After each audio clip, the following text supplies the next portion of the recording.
Good morning, world. Video blog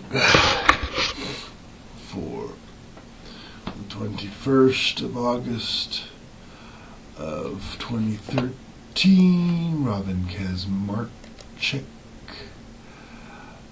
with you. And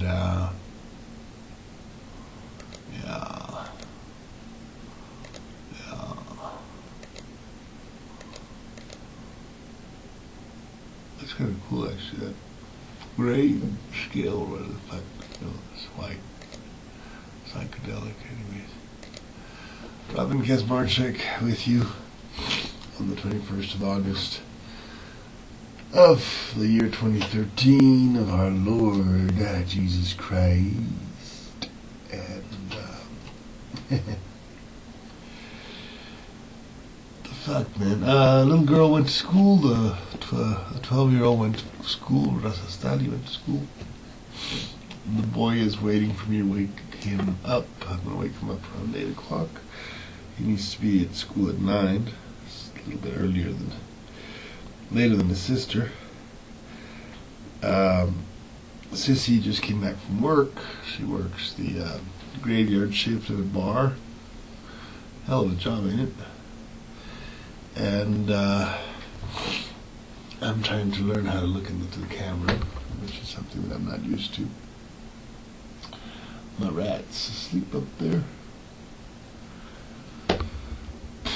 As I was taking a shit this morning, you know, the best philosophy in life is always in the fucking shithole when you're shitting. It's really weird, but you could really come to some amazing eurekas when you're taking a dump. It's just the way of it. Anyways, I was thinking about, what my niece does, what my rat does, what I do, what my nephew does, what my sister does.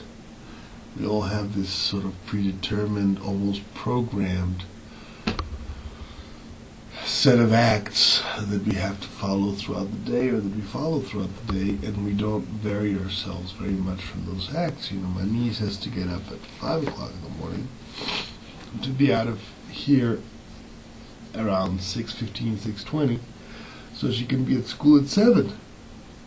She's got a long ways to go, and there's a cab that she needs to pick up and all that. So that kind of programs her to get up before the sunrise.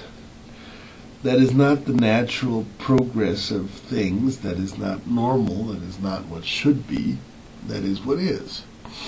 And it is because there's a whole set of social norms where she has to go to school and she has to sit in front of a teacher, or 7 teachers, I think she got 7 teachers, for roughly 7 hours a day, with a class of 40 other kids that are sitting there with her.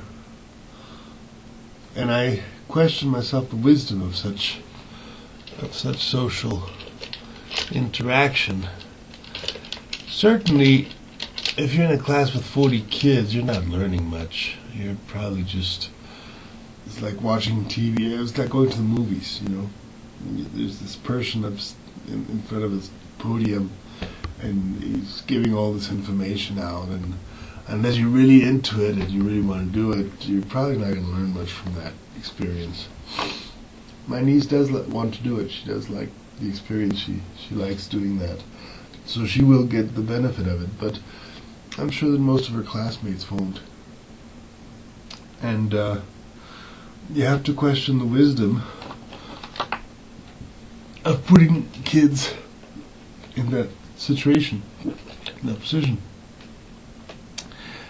The way I'm looking at it is that these schools are basically jails where they learn not really anything of value. Certainly, if you look through her school books, man, they're not really. The information there is not really valuable. There's a lot more valuable information on the internet, but the information there is socially programmed, so kids will obey the instructions of one person is crowd control. They have one person controlling 40 people. It's not good for the person that's controlling them, certainly. He's not getting a real interaction between himself or herself and his class, and for that you would need at least 5 students or 10 students tops. But there's 40, so it's more about crowd control. It's more about pointing the finger and showing people that, the one that stands out and doesn't do what he's asked in class will be punished. And that's kind of fucked. Late. The fuck? Hold on a second. Leave it for the cats to scare the shit out of me.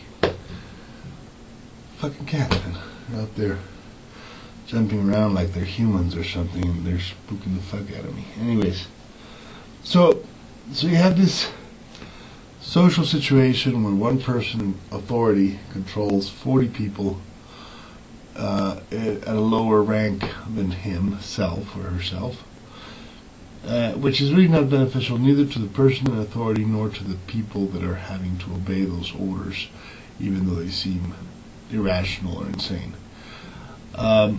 It is irrational or insane to get a kid before the sun is out and walking a whole fucking hill 1 kilometer in the dark. A 12-year-old kid, walking alone in the dark for a kilometer to get to a highway so she can be picked up by a taxi to go another 10 kilometers to school. I mean, that's just, there's something wrong with it. There's something royally fucked up with it. And we assume it's okay because it's been socially programmed into us to assume that it's okay. It's not okay, not when we have the internet, for instance, and we can get most of the information that you would get from school right there from the internet. We could have classes right here. We could have a teacher one-on-one giving her mathematics or, Spanish or English or whatever, and she would probably learn a lot better and a lot faster.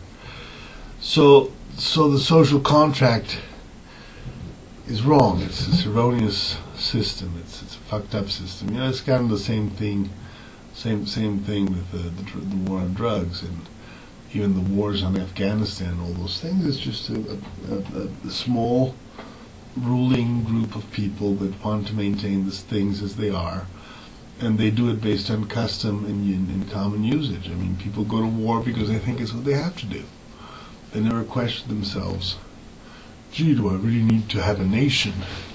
Do I really need to have a country? Am I really a part of a nation? And do I have to go kill people in another nation? It's just a form of collective insanity. But it's a collective insanity that is useful to certain individuals that are in authority. In this case would be the SEP, the Secretaría de Educación Pública, the Public Education Board, or Secretariat, Bureau, Public Education Bureau, would be a bureau in English. Anyways, it's sad. It's very difficult to break through it because imagine your child not going to school. It's just not socially acceptable. And furthermore, if you want her to have a reasonable chance at a reasonable job, well, there's not too much chance of doing that if she doesn't have her fracking, high school degree. So, but that doesn't take away the fact that the system is broken, that the system is not functioning, because anybody with a little bit of intelligence or a little bit of consciousness can see that this whole putting 40 kids in front of a teacher is not going to work. It's just not right. It's just not the point. And that is based on some economic and social mores that are not functioning, they're not working. And the proof of this is that they're still sending kids off to war. In the United States, for instance, it's very common. Kids go from high school to the ROTC to Iraq or Afghanistan. Like a meat grinder. So that's my thoughts for the morning. That's what I was thinking about as I was sending all my kids to school. In about half an hour, I have to wake up the other kid, send him off to school. His school is a lot closer up here, and his classes are a lot smaller. He's got maybe 15, I think 20 top, 20 students in his class tops. But it's a little local, rural school, and all the teachers. I mean, it's a lot more personalized. It's a lot more. Man, the things you pull out of your beard. It's a lot more personal. His school, because it's a middle school, so it's not a high school. So he doesn't have to suffer the anguish of going to a public high school in Mexico, which is, if you analyze it, if you look into it, if you start to determine its value, you see that it's just a big waste of time and money. You know, it's fuck. And then this thing that she has to get up at 5 in the morning to be there at 7. I mean, that's just fucking insane. You know, why do we have to get ourselves so early? Why do our kids have to suffer not enjoying nighttime?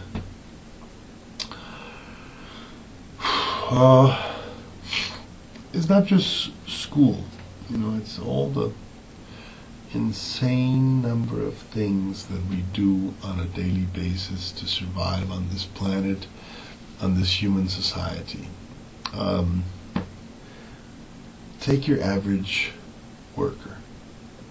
Let's say a butcher, right? A butcher has to cut up animals that were alive at some point, that are raised in these factory farms that are horrible, and he has to methodically pass all his day butchering these little animals into meat-sized packages to sell to the general public. Now, butchers have an ancient tradition, and it goes all the way back to the mammoths. You know, you used to go out into the wild and hunt your bison, your wild bison, or your mammoth, and you know, gather up all the hunters, and they chop them up into little pieces and take them back into the village, where they have a huge feast because the hunt was successful. Now, that ended when we started to domesticate animals and to use them on a more, let's say, industrial level. But think about it. You go off, hunt a mammoth. It's a totally different experience than going to the grocery shop to buy some flanks of beef, some beefsteaks. It's just a totally different experience. Especially in what concerns the animal itself. You know, the animal in the hunt has the pleasure or the ability or the benefit of the doubt of being able to survive the hunt, of being able to, fight back. These factory cows, they don't fight back, man. They're born in a fucking cell the size of their bodies, and they're fed through tubes, and again, our intelligence has caused us to go wrong, to go just plain wrong. Because it would be more intelligent, obviously, to have the factory cow. You don't have to worry about getting crushed by the mammoth on your head. But the end result of that is that the experience of the hunt is lost, and the experience of the interaction between you and the animal you're going to eat, totally gone. And the guys that butcher these animals now are totally separated, or totally, not in touch with the life they're taking from this animal, because it's one after another on a kind of factory, monotonous, kill the next cow, kill the next cow, kill the next cow type of way. There's just something wrong with it. Something terribly wrong with that. If you can't see that there's something wrong with that, there's something wrong with you, man. If you can't see that there's something wrong with what we're doing to ourselves as a species, then you're not awake. And it's in everything. That's the other thing, You can't just say, oh, well, it's just supermarkets or schools. No, it's everything. It's everything we do. It's everything we think. Everything. Here I am. It's 7:30 in the morning. Just sent off the kids to school, and I'm speaking with whoever you are out there in the world. I don't even know who the fuck you are, but I'm speaking with you anonymously. You're listening to my words. You can filter out what you want to hear, what you don't want to hear. You can phase me out. You can censor me if you want. You can take snippets of what I say. So the interaction between me and you is totally imperfect. It's totally fucked up. So I'm glad that I can reach out to you guys out there in the world, in the English-speaking world, I guess, because I'm doing these things in English. But I'm kind of saddened by the fact that I am, let's say, limited by a box, by images and sounds coming out of a box, which is still okay, but it's not the perfect situation. The perfect situation is you have me in front of you, and we're talking, And then if you want to say something, or if you want to interrupt me, or if you want to give me a punch in the face, or whatever the fuck, you can do it. A lot easier. Maybe you're a butcher. Maybe you don't like what I said about butchers. Maybe you're a teacher. You don't like what I said about teachers. And you have an opinion about it, and you want to give it to me, and it changes the interaction. But here I am, lecturing to you on a box. And I'm doing it because I can. Because it's easy for me. Because I can turn on my computer and record what I'm saying and then paste it on the internet. And the ease of the interaction changes the value of the interaction, like driving. Driving is another perfect example. Now here we go. We have two legs. We can walk from one place to another. I walk slowly. If I walk a kilometer, 1 kilometer takes me about 20 minutes because I walk slowly and pacedly, and I use a walking stick sometimes if my legs hurt. So I walk slow. If I have a car, 1 kilometer doesn't even take a minute. It's like, boom, you're there. Okay, it's nice to be able to go to, Wisconsin or Rhode Island if I want to, from Mexico. How long do you make from Rhode Island to Mexico? Mexico to Rhode Island. Anyways, it's nice to be able to go someplace that is very far, very quickly. It's a great advantage. But it changes the interaction we have to distance. It changes the interaction we have with, how long is a mile? If you're walking a mile, you get to see a lot of things in that mile. There's a lot of events that take place during the time that it takes you to walk that mile. If you're driving a mile, you're going to miss everything. You're going to miss everything that happened in between. So maybe there's a butterfly that flew by you, or maybe there's a bird that sang, or maybe there's, a little snail that crossed your path and you had to stop to let him pass. And if you're driving, you're just going to not listen to the bird, the butterfly, you're going to squish in your windshield, and the snail, well, we know what happened to him, right? So you're going to miss things. You're going to miss things that are of importance, and things that are somehow vital to your humanness, to your sense of being alive and in touch with nature and in touch with yourself. The TV and the computers. my worst pet peeve, because that's the one I really like. That's one that I really enjoy doing. You know, I thoroughly enjoy playing video games. I thoroughly enjoy watching movies. Lately, watching movies has become a little bit more tedious because they're all the same in a sense. There's the same story retold once over. On video games, you can interact a little bit more, so they're more fun. But I spend hours upon hours upon hours in front of a stupid box like the one you're listening to right now, where I could be out there in the garden, under the trees, having bird shit fall on my head, and stepping on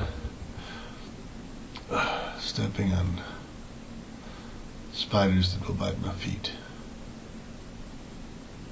Could be naked in the woods, having sex with goats, and here I am instead talking to you. And I'm doing it because it's more convenient. It's easier. It's more, it's easier. And there's something wrong with it. There's something profoundly wrong. I think I'm so used to it since I was a child. I've had TV. I used to watch the Pink Panther when I was a kid. I used to love the Pink Panther. I learned a lot from the Pink Panther. I learned that you have to paint everything pink to be happy. So I painted my whole room pink. Cats again. I'm gonna do this frickin' cats.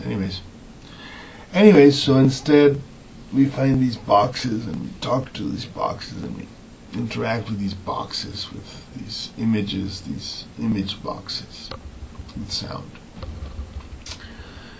And you smoke a doobie and you watch TV.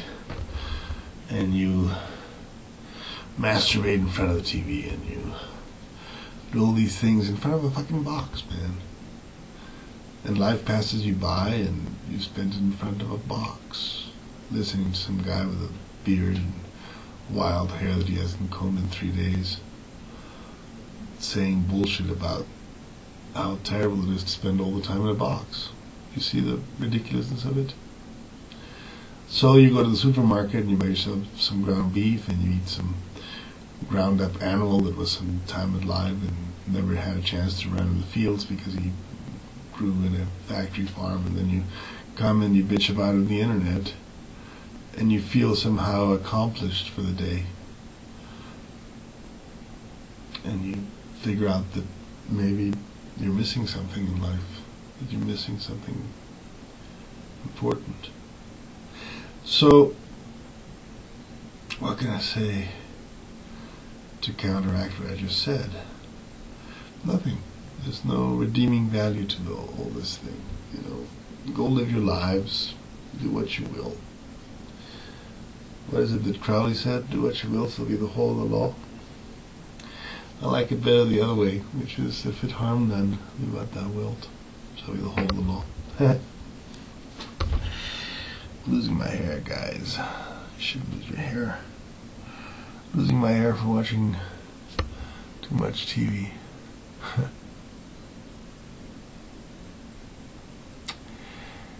Go and meditate, go and walk in the woods, smoke a doobie and howl at the moon.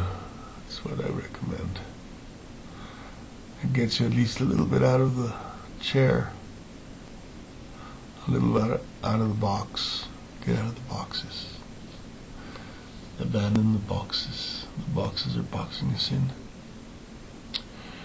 And if you are like I am, old and tired and fat and fed up, have the courage to look at yourself in this mirror. I'm looking at myself right now in the mirror. Could be worse. I could be clean shaven, could I? Could be much worse. At least I have a beard. At least I have some self-respect. God bless. See you in the next video.